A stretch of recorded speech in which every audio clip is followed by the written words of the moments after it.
formal nang nagbanta ang Saudi Arabian billionaire Turki Al-Sheikh na kanilang ibaban sa Middle East ang 2-division undisputed champion na Oya Inoue sa oras na muli nitong tanggihan ang huling alok ng kanilang bansa na ito ay dumayo ng Middle East upang lumaban sa Saudi.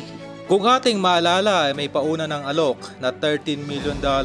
itong si Al-Sheikh sa kampo ng Hapon upang ito ay dumayo lamang ng Saudi para sa isang title fight kontra sana dito sa ating pambatong si Cuadro Alas. Ngunit ito nga po ay agarang tinanggihan noon ng kampo ng Hapon at sa halip ay pinili na lamang nitong lumaban sa isang tune-up fight sa darating na Setyembre 3 sa mismong baluarte nito kontra sa matandang si TJ Duhaney.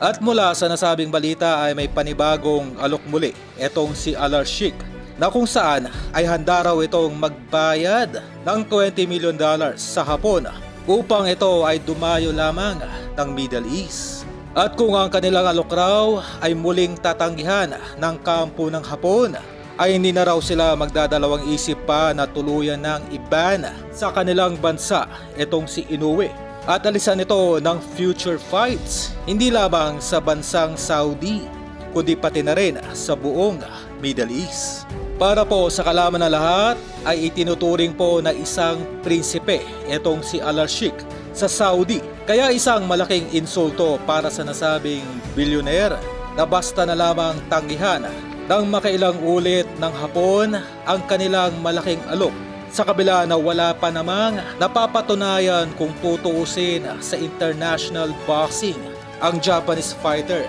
na si Inoue.